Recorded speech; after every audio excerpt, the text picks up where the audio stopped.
E aí, pessoal, sejam bem-vindos a mais The Deep Dive, o Ah, podcast que mergulha de cabeça nos temas que você precisa dominar. isso aí, mergulho profundo. E hoje, preparem-se, porque vamos desvendar os segredos da persuasão. Interessante. Sabe aqueles truques, aquelas coisinhas da psicologia que a gente nem percebe e que fazem a gente concordar com as coisas? Pois é, a gente vai te mostrar como eles funcionam. E como você pode usar tudo isso a seu favor. Gostei. Para isso, a gente se baseou num vídeo do YouTube que resume as ideias do Robert Cialdini. Ah, tá. O cara é tipo o guru da persuasão, Eu sabe? já ouvi falar. Estão preparados para turbinar o poder de influência de vocês. Com certeza, adoro esse tipo de coisa. É como se a gente pudesse influenciar as pessoas, tipo, antes mesmo de fazer um pedido, sabe? Nossa, isso é incrível. Mas ó, calma lá, não é mágica não, tá? Ah, É pura ciência. que legal. A gente vai te explicar tudo tintim por tintim. Adoro. Começando por um exemplo que, olha, parece até piada. Você sabia que, tipo, um cara bonito consegue mais números de telefone de mulheres se ele estiver parado em frente a uma floricultura? Não acredito, é sério É isso. sério, parece brincadeira, né? Mas esse experimento aconteceu de verdade. Tamba. E sabe por quê? Porque as flores, elas meio que, sei lá, elas têm essa ligação com o romantismo, né? Uhum. Então, elas criam um ambiente, uma atmosfera que é mais favorável, digamos, pro flerte, para conquista. Entendi. É o que os experts chamam de priming visual. Priming visual. Tipo, a imagem das flores, ela ativa, sabe? Eu achei que Tipo, inconscientemente, a ideia de romance na cabeça das mulheres. faz sentido. E isso acaba influenciando as respostas delas. Nossa, que interessante. É como se a floricultura preparasse o terreno, né? Uhum. Criasse uma atmosfera mais propícia para a conquista. É tipo um cenário perfeito. Exatamente. E essa técnica, esse priming visual, é muito usado no marketing, sabia? Sério? Por exemplo, teve uma loja online de imóveis que fez um teste. Eles usaram imagens de nuvens como fundo, Nuvens. para dar aquela sensação de conforto, de maciez. Tipo, te levando pra cima das nuvens. Isso aí. E sabe o que aconteceu? As pessoas focaram mais na qualidade, no conforto dos móveis. Que legal. Elas se imaginavam, sabe, relaxando nas nuvens. Ah, faz todo sentido. Mas aí, em outra versão do teste, eles colocaram moedas como fundo, Moedas. para dar aquela ideia de economia, de preço baixo, Ah, tá. e o foco das pessoas mudou completamente. Mudou pra quê? Elas passaram a prestar mais atenção no preço, no custo-benefício. Nossa, que É loucura. a mesma lógica do priming visual, só que aplicada ao consumo. Entendi. Ou seja, a imagem que a gente vê antes da mensagem já muda completamente a nossa percepção. Muda o jeito como a gente enxerga as coisas. Exatamente. É. É como se a gente já entrasse no clima, sabe? Tipo, predisposto a pensar de um jeito ou de outro. É como se a gente fosse programado, né? É tipo isso. E essa mudança de percepção, ela pode ser usada de várias formas. De várias formas. Como assim? Tem um exemplo clássico de um vendedor que não conseguia vender um produto de $75.000. Caro. Acontece. Aí ele começou a falar tipo de brincadeira. Ah, claro que eu não posso cobrar 1 milhão por isso. 1 milhão. E sabe o que aconteceu? O quê? Ele começou a vender mais. Como assim? Ele usou uma técnica chamada ancoragem. Ancoragem. É tipo, ao mencionar um valor muito alto, ele criou um ponto de referência. Um ponto de referência. É tipo, fez o preço real parecer uma pechincha. Ah, entendi. É como se o nosso cérebro dissesse, nossa, 1 milhão é muito, 75 mil parece até barato perto disso. É esperto. É tudo uma questão de perspectiva, né? A gente compara as coisas o tempo todo. O cérebro adora comparar. Adora. E essa tática da ancoragem, ela pode ser usada em várias situações. Em várias, tipo. Por exemplo, se você quer pedir um aumento de salário, pode começar mencionando um valor mais alto do que você realmente quer. Sério? Nice. Hum, Aí quando você fala o valor real, ele parece mais razoável. faz sentido. Mas ó, tem que ser um valor plausível, tá? Senão perde a credibilidade. Verdade. A ideia é usar a ancoragem de forma sutil, estratégica. E falando em estratégia, como é que a gente faz para convencer alguém a experimentar uma coisa nova? Sei lá. Tipo uma bebida energética. Boa pergunta. Nesse caso, o segredo é criar uma sensação de tipo identidade compartilhada. Identidade compartilhada. É tipo, a gente é da mesma tribo. Ah, tá. Teve um estudo que mostrou que as pessoas tendem a concordar mais com o que elas consideram do grupo delas. Interessante. É o que o Cialdini chama de princípio da unidade. Princípio da unidade. Então, tipo, se eu quero que você experimente minha nova bebida energética, Super Radical, Uhum. eu preciso te fazer sentir parte da tribo dos radicais. Entendi. Tipo, se eu te perguntar, você se considera uma pessoa aventureira? Sim. Aí você se sente mais inclinada a experimentar a vida, É verdade. como se ela fosse um símbolo da sua identidade aventureira. Faz todo sentido. É como se a gente baixasse a guarda, sabe? Quando a gente se sente parte de algo maior. É, a gente confia mais. Isso me lembrou da história do Warren Buffett. Do Warren Buffett? Ele queria tranquilizar os investidores sobre o futuro da empresa depois que ele se aposentasse. Ué. Isso é que ele me fez. Ele usou essa técnica de associar coisa com a família Com a família? para gerar confiança, sabe? Entender?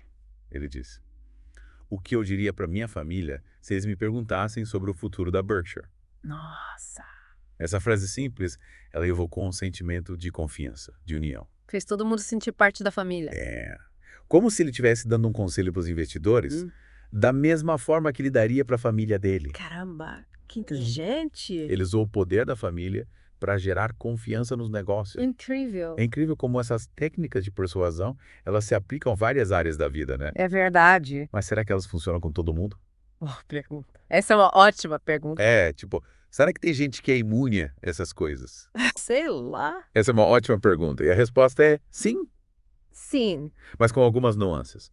Entendi. Por exemplo, você sabia que até bebês de 1 ano e meio são influenciados por imagens? Bebês de 1 ano e meio. Tipo, por imagens de pessoas juntas. Sério? Conta essa história. É sério. Teve um experimento em que mostraram para os bebês fotos com diferentes imagens de fundo. Aham. Uma pessoa sozinha, 2 pessoas separadas e 2 pessoas juntas. Aí, os pesquisadores fingiram que deixaram cair os objetos no chão E aí? para ver quem ajudava a pegar. Que legal. Adivinhe quem ajudou mais? Os que viram as pessoas juntas. Exatamente. Os bebês que viram a foto com as pessoas juntas. Nossa, que interessante. Isso mostra que a influência social ela é uma coisa muito primitiva, sabe? Tipo, enraizada na gente desde cedo. A gente já nasce assim. A gente é programado para responder a esses estímulos, mesmo sem perceber. Caramba. Ou seja, a gente está sendo influenciado o tempo todo. O tempo todo. Mesmo sem saber. É quase como se a gente estivesse sendo programado por imagens e palavras. É verdade. Mas se a gente já sabe disso, será que a gente consegue se proteger? Tomara que sim. Claro que sim. Ufa. Mas, antes de falarmos sobre isso, Ok. a gente vai explorar mais algumas técnicas de persuasão. Aí sim. Afinal, conhecimento é poder. Adorei. O que mais você tem na manga? Tenho várias. Que tal a gente falar sobre como até imagens de um pensador podem nos tornar mais analíticos? Um pensador. A escultura. Essa mesma. Parece interessante. Conta mais. Você acha que só porque o pensador tá lá, parado, contemplando a vida, ele não pode influenciar a gente? Sei, pode. Um estudo mostrou que as pessoas que viram imagens de um pensador antes de fazer uma tarefa tiveram um desempenho melhor em testes de raciocínio lógico. Sério? E o poder do priming visual, de novo. Incrível como o nosso cérebro faz essas associações, né? Muito louco. Mas peraí, quer dizer que se eu botar um pôster do Sem Bolo na minha sala, que eu vou virar um corredor olímpico? Calma lá. Não é bem assim.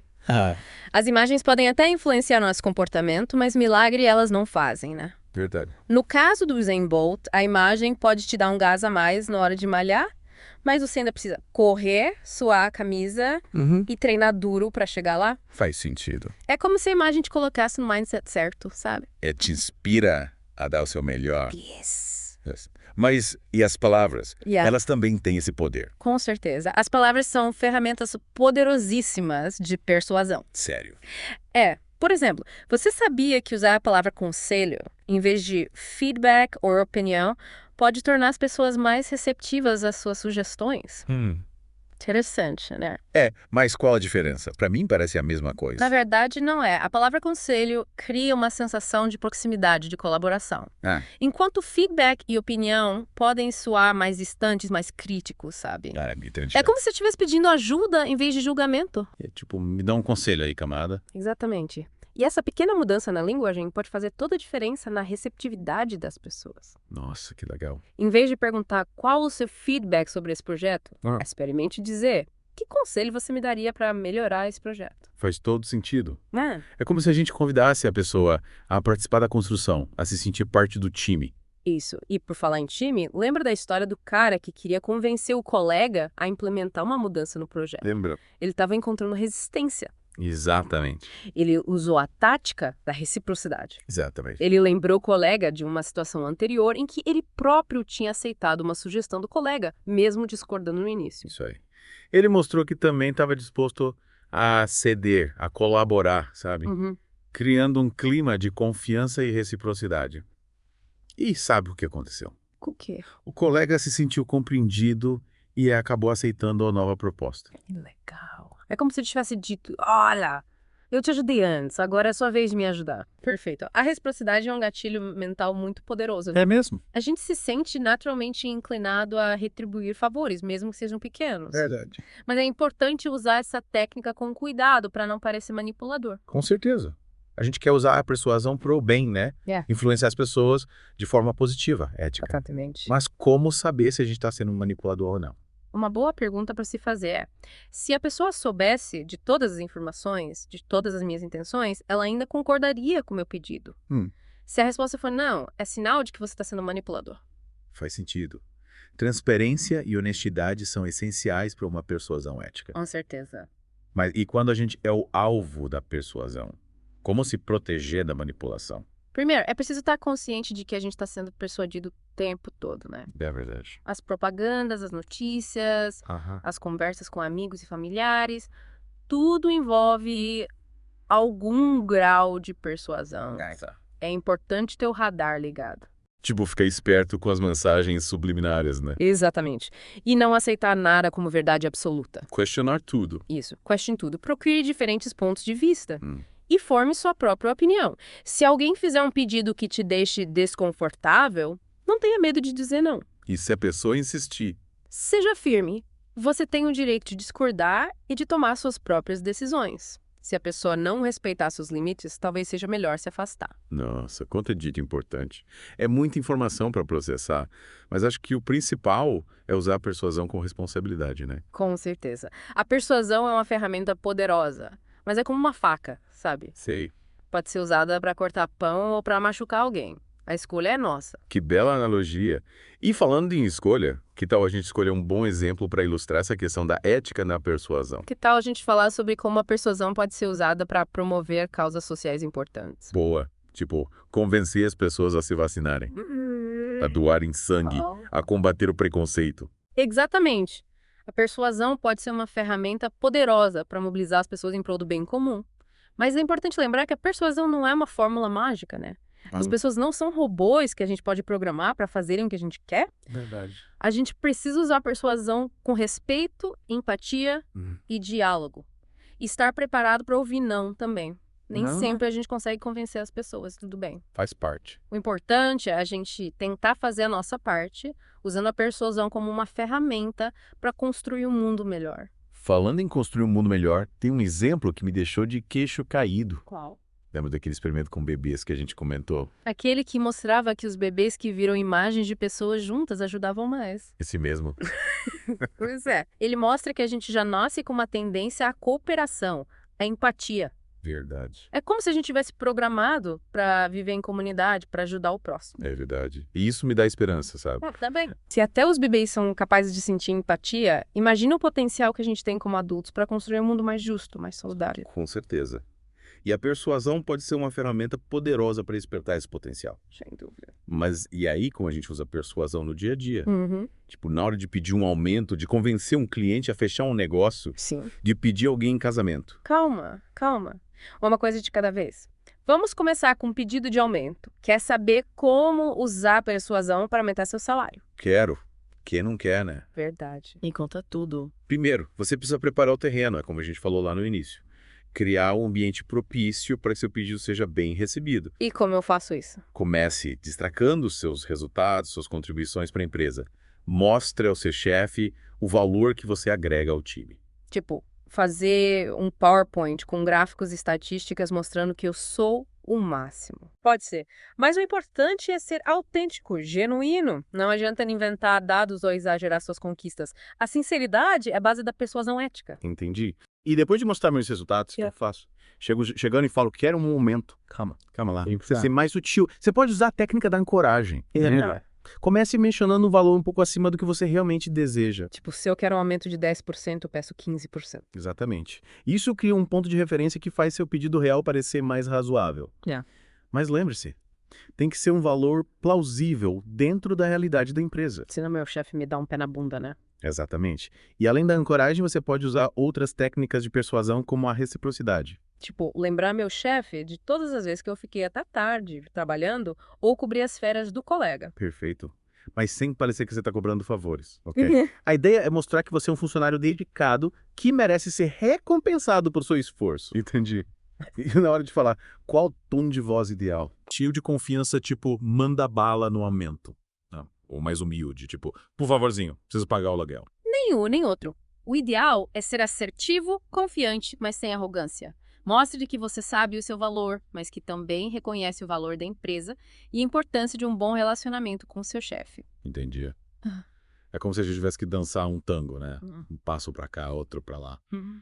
Tudo com muita elegância e sutileza. Exatamente. A persuasão é uma arte. Como toda arte, exige prática, sensibilidade e, acima de tudo, ética. E por falar em ética, que tal a gente dar uma pausa para um cafezinho antes de mergulhar nos dilemas éticos da persuasão? Ótima ideia. Preciso recarregar as energias para a gente continuar essa conversa fascinante. Estamos de volta com The Deep Dive, pessoal. Recarregados. É isso aí. Prontos para desvendar mais segredos da persuasão. E com cafeína 1000. Mas agora falando sério, a gente viu como a persuasão pode ser usada por bem, né? Tipo a história do Warren Buffett, a influência social nos briefs. Mas e o lado negro da força? A manipulação, as propagandas enganosas. Como a gente se protege disso? Boa pergunta. É como na história do Pinóquio. Tá, entendi. A gente precisa aprender a identificar os grilos falantes da vida real. Os que querem nos levar para o mau caminho. Exatamente. E como a gente faz isso? Primeiro, desconfiando de ofertas imperdíveis. É verdade. Promessas milagrosas. Se parece bom demais para ser verdade. Provavelmente é mentira. Provavelmente é. Tipo aquela história de ganhar dinheiro fácil na internet. Se fosse tão fácil assim. Todo mundo tava rico. Todo mundo tava rico. E além de desconfiar, a gente precisa se informar. Pesquisar, né? Pesquisar sobre o produto, ler avaliações de outros consumidores, comparar preços. Não se deixe levar pela emoção do momento.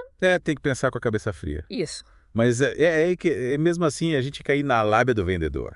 Tipo, comprar aquele aparelho de ginástica que você jurava que ia usar todo dia, mas acabou virando um cabide de roupas. Aí entram seus direitos como consumidor. Você tem o direito de se arrepender da compra, devolver o produto e receber seu dinheiro de volta. Mas e se o vendedor fizer cara feia e disser que não pode devolver? Não tenha medo de lutar pelos seus direitos. Procura o PROCON ou um advogado especializado em direito do consumidor. É verdade. A lei tá aí pra te proteger. Sensacional. Com essas dicas a gente fica mais esperto na hora de comprar, né? Com certeza. Mas e na vida pessoal? Como a gente usa persuasão pra, sei lá, convencer o crush a sair com a gente? Rapaz, aí a gente entra num terreno delicado. Que complicado, né? A persuasão nos relacionamentos. Ela precisa ser usada com muito cuidado a respeito e, acima de tudo, sinceridade. Não adianta usar técnicas mirabolantes se você não for genuíno. Então, nada de usar o truque do você se considera aventureiro pra levar o crush pra um encontro radical. A menos que você realmente ache que ele vai gostar, a chave para persuasão nos relacionamentos é a empatia. Empatia. Coloque-se no lugar do outro, tente entender os desejos, as necessidades e, principalmente, seja você mesmo. A autenticidade é o seu maior trunfo.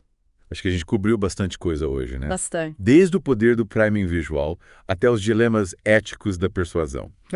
Mas qual é a mensagem principal que a gente quer deixar para os nossos ouvintes? Acho que a principal lição é que a persuasão é uma ferramenta poderosa, que pode ser usada para o bem ou para o mal. Combine cada um de nós usar esse conhecimento com responsabilidade, ética e respeito pelo próximo. Perfeito. A persuasão é como um superpoder. Use com sabedoria. Concordo. E com isso a gente encerra mais The Deep Dive, o podcast que te leva para as profundezas do conhecimento. Esperamos que vocês tenham gostado da viagem. E fiquem ligados, porque a gente sempre volta com mais insights fascinantes para vocês. Até a próxima! Tchau. Tchau!